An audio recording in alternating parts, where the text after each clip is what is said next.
The ESPN Power Rankings for Week 1 are out, and boy, are there some surprises. Most of the time, you thought it was going to be a race between Green Bay and Seattle for the NFC title. Well, as it stands right now, Seattle is dominant. 29 first-place votes go for the Seattle Seahawks, and there's only 4 teams that got votes, period, in the number 1 seed. The Seahawks are dominant right now and are considered, at least by the ESPN voters, as the best team in football. Surprisingly, the Packers are third. They only have 9 first-place votes.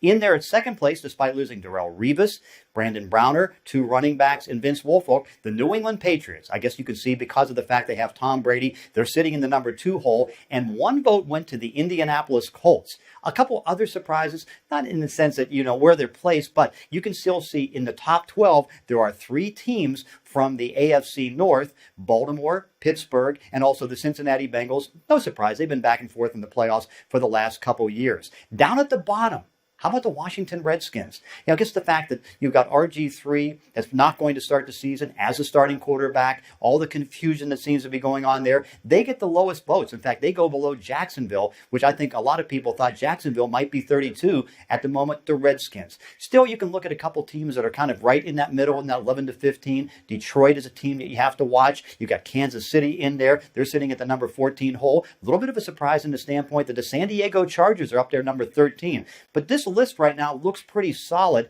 The big surprise, though, is the fact that Seattle distances everybody as far as votes, first place votes, and right now, going into the season, considered the number 1 team in the National Football League.